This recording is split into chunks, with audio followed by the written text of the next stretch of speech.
Hey moms, welcome to Wire Talk today. Today we're going to talk about a topic that I think every mom struggles with at some point, if not multiple times, and that is pure exhaustion.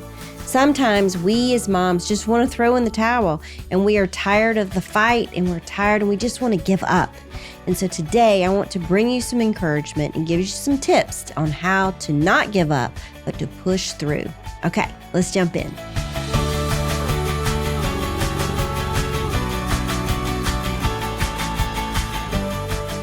Hello, moms, and welcome to Wire Talk. Today, we are going to be tackling some moms who have been dealing with some difficult, exhausting situations. We're going to see and open the curtains a little bit on how to not throw in the towel when we really want to.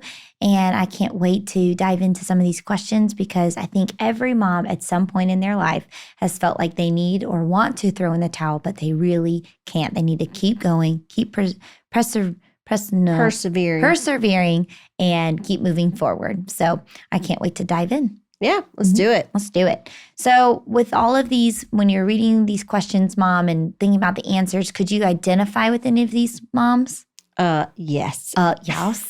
On every single one. And that's the thing. People are always like, oh my goodness, how are you so wise? And I am not wise. It's just I've lived through it. I'm just old. You know what I'm saying? I'm just old and I've lived through it. And before we even start today, I just want once again to point the moms back to God. Mm-hmm. Because I know y'all are like, oh, she always says that. But you know, that's the key. God is the key because we have Jesus' strength in us. We have his patience. We have his love. We have his endurance. And we can do hard things through him. You know, I can do all things through Christ who gives me strength. And so that is where we have to go when we get to the end. And of course you get to the end because being a mom is really hard and it doesn't stop. It doesn't stop when they're toddlers. It doesn't stop when they're in elementary, middle school, high school, college. It doesn't stop. Doesn't stop when you're 31. That's right. That's how old I am. So we have to hang in there with them and lean into the Lord and say, all right, God, I'm at my breaking point here. I need you. Mm-hmm. Every morning, wake up, that Chris Tomlin song. I need you, Lord, I need you. That was my theme song and still is my theme song. Right now, my theme song is, Lord, I need you to keep my mouth shut while my adult children are parenting and doing all the things. And I've got so many opinions that I want to share, but I'm like, nope, it's not your job, Karen. Your job is to love and to be quiet. Well, let's get to our first question and get to encouraging these sweet mamas. Let's do it. Question 1. First off, before we start, I don't know if y'all watch it on YouTube or on the podcast, but Emily and I are like, our outfits are really clicking this month. We had a little shopping trip to Beaufort, South Carolina when we went on family vacation. Should we give a shout out? Let's do. Okay. What's it? Shelby? Yes, but what was the name of the store? Retail Therapy? Retail Therapy in Beaufort, South Carolina. Shelby, 10 out of 10. She was fabulous. She's so great, guys. She was fabulous. And Mom got her card and she's like, listen, well, you know me. I'm like, so she's a speaker. Mom's like, I'm dying. Please hush, and I'm Emily. like, she's going to need outfits for all of her things. And she gave her your number and she's so great, but we had so much fun. It was so much We did fun. a little reel on the Instagram and it was just so much. The reel didn't even really capture it all. It was the 4 girls, well, me and the 3 girls, and we just had so much fun. We went shopping, we had lunch, we just laughed, we grabbed coffee. I mean, I had the best time. It was so fun. And we were talking about before we got ready for this podcast, I said, it felt good to go in my closet and be like, oh, I have some good pieces. Yeah. And as a stay-at-home mom, sometimes I think I only wear sweatpants and leggings. And here's the thing, guys. Because of this topic that we're talking about today, there were so many times I did want to throw in the towel with each and every one of y'all. I mean, I can't say it was one over the other. All of y'all in different ways. I wanted to say, forget it. It doesn't matter. I'm tired of this. Like, they're not listening. But no, I hung in there and I asked God for help and he gave it to me when I needed it. And then I'm reaping the benefit now of all that hard labor that I sowed so many years ago. So moms, please hang in there. Please hang in there. Your children are worth it. Thanks. You're welcome. All right, now we can get started. All right. Get off my soapbox. I'm sorry. I'm going to try not to do that today. I think the moms like it. So I you think do? you're okay. Okay, yes. well, we'll see. I don't think that they're going to be like, no, Karen, stop talking. Oh, gosh. All right. Question 1. I feel like I'm failing at being consistent. For example, I've tried the pom-pom jar, star charts, chore chart, and eventually given up on each one because it's hard to keep up with, especially with the ages 6, 4, 2. I'd love to hear more about how and what to be consistent as moms of littles. Thanks for all you do. Okay. This is such a good question. And I'm going to really try not to get preachy right now. But here's the deal. When I say be consistent, I am not talking about pom-pom jars and star charts and all that kind of stuff. I think those are great things. But I honestly could never stay consistent in that stuff either, ever. I would forget. I would just forget. Bottom line, I'd forget. But when I say be consistent, I'm talking about your words. Have your say match your do. If you say it, moms, you must do it. So don't throw out idle threats. Our children are wicked smart, and they figure us out at a very young age. So we have to have our say match our do. And here's why. If you want a teenager to listen and to obey and to do things the way you want them to do, they have to know that when you say something, you're going to follow through. It builds trust in their life. Over a course of their lifetime, if you say, if you do this, then this is going to be the punishment, and you don't follow through, then they're like, she's not going to do it. And they will push you and push you and push you until you cave. And that's where we lose every single time. And I've lost. I've given in, and then later I've regretted it. I'm like, dadgum, why did I give in? And we give in because we're tired, So we have to be consistent because it builds trust in the long run with our children. So what's one practical thing you could encourage this mom with this week? Have your say match your do. Mm-hmm. It's so practical. It's hard, but you got to do it. You got to do it. Listen, I understand. I remember one time I told Abby, we were in the car, and I said, when we get home, you're getting in trouble. And she said underneath her breath, you'll forget about it. Ooh. And I was like, oh my goodness. Do you know what? I remember that car ride. You do? I'm sure you do. Oh, because me and Kelsey were like, oh my goodness, she did not just say that. Yeah. And then she went up to your room, and of course, you shut the door. She got her punishment, and me and Kelsey were like, what's happening? And then we got in trouble because that wasn't our being ugly. We were being ugly. Little sister was getting in trouble. She never got in trouble. But you know what? I did not forget it. You did not. But she thought I would, because I guess I had forgotten it in the past. I just mumbled. She never got in trouble. So, well, I thought she did. But anyways, let's move on. The baby. All right, question 2. I'm feeling defeated. I have a 7-year-old, probably red, and a 5-year-old who is definitely yellow. They have been acting so entitled and get offended at every little thing. If something doesn't go their way, they pout, they get angry, throwing things. I don't give in, and I send them to their room if they act like that. If it continues, they lose iPad time and candy after dinner. It just won't stop. It feels like if one of them breathes wrong, the other one has a meltdown. I'm so tired of being a referee, the whining, the anger, the offense. I'm green, so nothing ever really bothered me growing up. I'm so go with the flow. It baffles me that my kids have to have everything their way. I mean, can't we all just get along? Any encouragement appreciated. Oh, I love this question. And she's a green. Didn't she say she was a green mama? So, of course, they're wearing her down. Greens hate conflict. Hate it.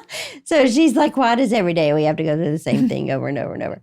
Listen, Mom, it sounds like you're doing all the right things. Truly, it really does. You just have to keep going. And if the world was filled with greens, we wouldn't have to be doing all this mess. But alas, the world is not filled with greens. So we have to keep plugging on. In Galatians 6:9, it says, do not grow weary in doing good. In due time, you will reap a reward. That is a promise in the Bible, and sometimes we have to hold on to those promises.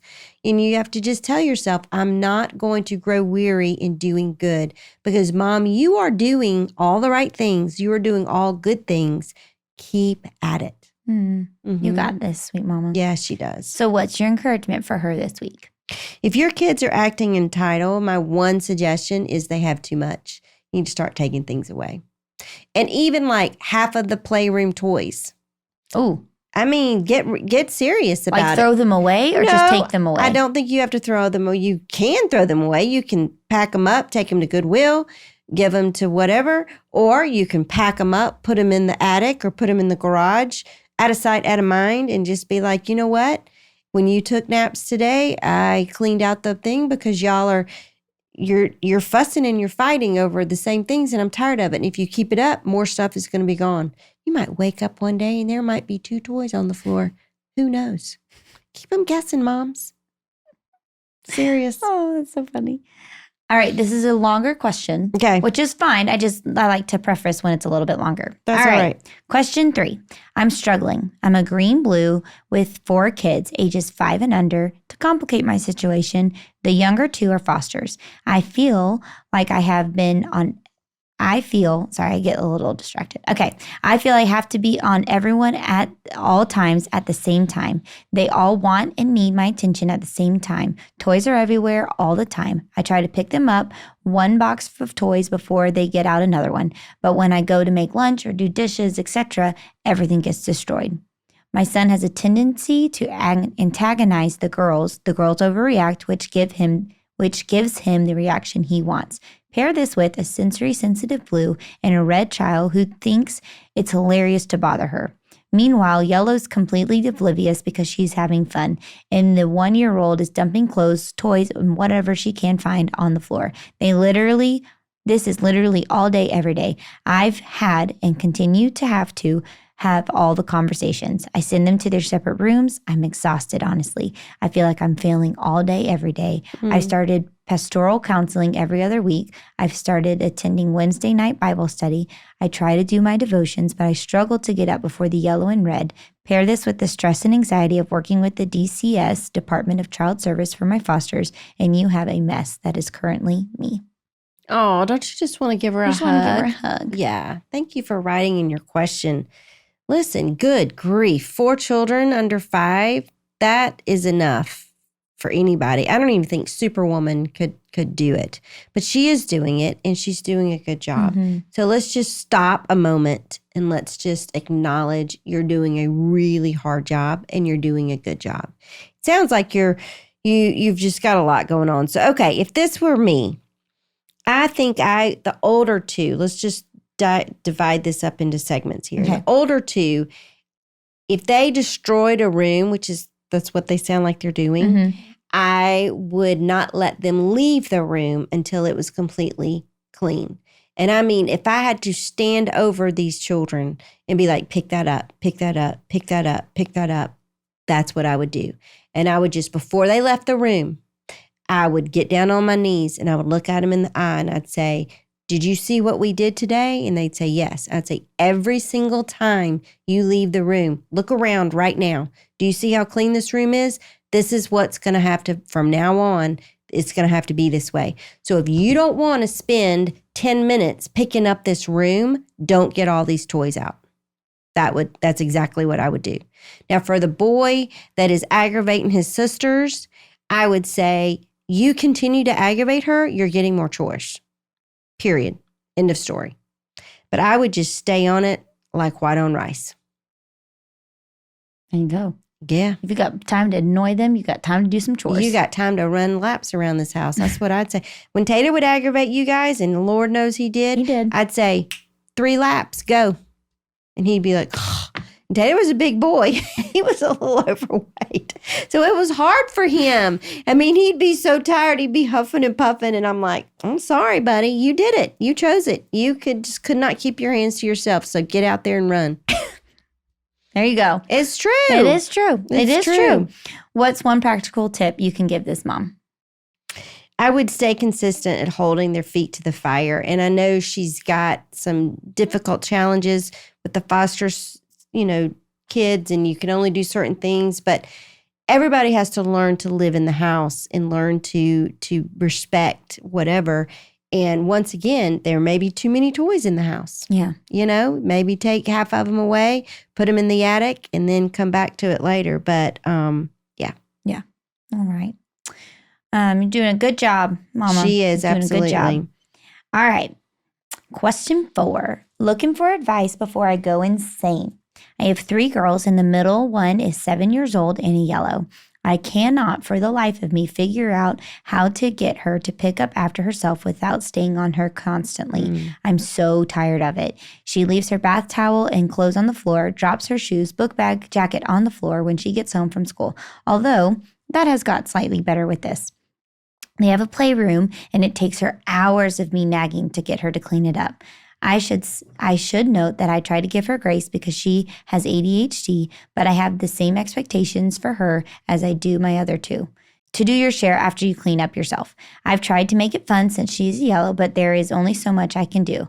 I asked her what the consequences should be if she doesn't clean up after herself, and she said no drawing for a week. That seems a little extreme for me because this girl loves drawing, and I love that she does. I don't want to take that away from her. Any ideas? Well, thank you for writing in your question. I think it's fine to have the same expectations you have for her, even though she has ADHD. Even if you have ADHD, you still have to learn skills to get through life. Right? And I would just tell her, you may have to work a little harder, but this is just part of life. And when y'all would leave your wet towels everywhere, your shoes everywhere, what would I do, Emily? Wet towels, what did I do? I don't remember. You don't remember? No. I remember our shoes. What did I do with shoes? You took them away. Yeah, what did I do? You had to pay $1 to get them back. I would hide them. And then you have to pay $1 to get them back. Yep. And then the towels, the same thing. Every wet towel I'd find on the floor, because I was so sick of it, I'd say, you owe me $1. Well, I don't feel like I struggled with the towel, but the shoes, I think I paid you like $1,000. Yeah, I made some good money, I got to say. And Taylor was the worst with the wet towels. I was going to say, I don't remember the towels because that wasn't you. No, but the shoes. Well, my thing is, how hard is it to hang it up on the hook? It's really hard, Mom. Yeah. Okay? I mean, so that's what I would do. And listen, as far as this, first off, brilliant idea for the mom saying, what do you think should be a consequence? Snacks for the mom. The daughter told you what the consequence is. Not drawing for a week. Mom, follow through. That's her currency. She's telling you this is what means the most to me. If you want to get her attention, if you want to start seeing different results, follow through on that suggestion from your daughter. And here's the deal. You taking away her drawing for a week is not going to take away her love of drawing. Are you kidding me? It's not going to happen. No way. So that's what I would do. It's brilliant. The mom asked her, the daughter told her. Now don't be like, oh, well, I'm not going to do that. It's too harsh. No. The daughter's saying, this is my currency. Yeah. So do it. All right. You can do it. You can do it. What's one practical takeaway this mom can try this week? I would lay down the rules with what will happen with your yellow if she doesn't clean it up herself. And then I would follow through. Follow through. Have your say, match your do. Ooh. I feel like that has just been our mantra for the month of November. Exactly. Which is probably a good mantra to have. Yeah. Yeah. Okay. Sorry, I got messed up. Okay. Question 5. Hey, Karen, I've been a listener for years, done all your Bible studies, and I'm just wondering, when will we see the fruits of this labor? I am a mama to a 3-year-old, a 2-year-old, and a 4-month-old. Ooh. With a husband who works out of town. I'm struggling to keep up with the housework, shuffling kids to doctor and therapy appointments, and self-care. I just feel like I'm drowning, and when my husband does get to come home, I don't feel like I'm even able to catch my breath before he leaves again. All the mamas around me seem to cope just fine. What am I doing wrong here? Wow. Okay.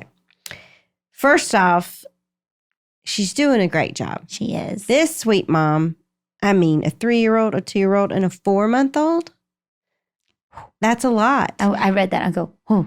Yeah. Okay. So, of course, it's the hardest job you've ever done, and it's no joke. Yeah, absolutely. So, I don't think you're doing anything wrong. I think you're doing a lot of things right. This is a hard stage. This is a hard stage because you have a 3-year-old, a 2-year-old, and a 4-month-old. So, you have 3 little bitties, and they're all depending on you. They're all looking to you, and you're doing everything for everybody. So first off, you need to give yourself some grace. Yes. 100%. Secondly, you do not need to compare yourself with anyone else in your world because they are not living your life. Their husband may not be traveling. Even even if the scenarios were similar, yours is different because it's your life, it's not their life. So don't compare yourself to others. You keep your eyes and yourself in your lane, the path that God has you on. Thirdly, when do you see the fruits of your labor? That takes time. I mean, a lot older than 3, 2, and 4 months. Mm-hmm. So you're going to have to be patient, but I promise you it will come. And then also, just your walk with the Lord is crucial during this time because you are exhausted and you are doing so much. So you just need to keep your eyes on Him and ask God for wisdom. And you may need to let some things go, maybe not do so much stuff outside the home and just keep it close in for a little while. And it just takes time for children to grow up. But as even the 3-year-old, I would start giving them little things to do to help you out. Even something as small as, will you go grab mommy a diaper and the wipes for the baby? I need to change his diaper. Will you go grab your sippy cup out of the cabinet or whatever? Bring me the box of goldfish or whatever. Little things like that. Also, celebrate the wins that are in your day. Small things, whatever the 3-year-old, if she shared with her 2-year-old sister or brother, that's a win. If the baby had a good night, that's a win. If your 3-year-old said the prayer at dinner, that's a win. All these things are wins. So maybe you might not be seeing the fruits of your labor, like I talked about going to shopping with my girls and we all had such a great time and we all got along. That you're not there yet, but just celebrate the wins that are happening in your life right now. Does that help? Yeah. Does that help? It does. I just want to hug her. I know. Yeah. She's a sweetie pie. Yeah. So how can you encourage her this week? Oh, how can I? I would connect with God every single day. And it doesn't have to be a big, long connection. Honestly, before your feet hit the floor, I would just say, God, this day is yours. Thank you for it. Thank you for the breath in my lungs. Thank you for the ability that I can get out of this bed and take care of my 3-year-old, my 2-year-old, my 4-year-old. That is connecting with God. I would write a verse on the mirror in my bathroom, whatever verse you want. Maybe that do not grow weary, Galatians 6:9, do not grow weary. In due time, you will reap a harvest. That maybe to give her encouragement or whatever. And I would just, throughout your day, I would pray. I would just be like, God, give me wisdom. God, give me patience. God, I need you. Help me. Those would be my prayers throughout the day. Mm-hmm. And thanking Him always for these beautiful little children that He's blessed her with. But this is a hard season. This is a season I never wanted to go back. I never want to go back to. Mm-hmm. But they're wonderful and special. They are. Cute pictures. Yes. Well, moms, I cannot say thank you enough for sending in your questions today, because if you don't do anything or hear anything, just know you are doing a good job and you are doing a great work, and do not come down. So stand strong. You've got this. Invite God into your life. And thank you for sending in your questions. We love our podcast. We love you guys. And we can't wait to see what questions we have next week. We'll see you next week.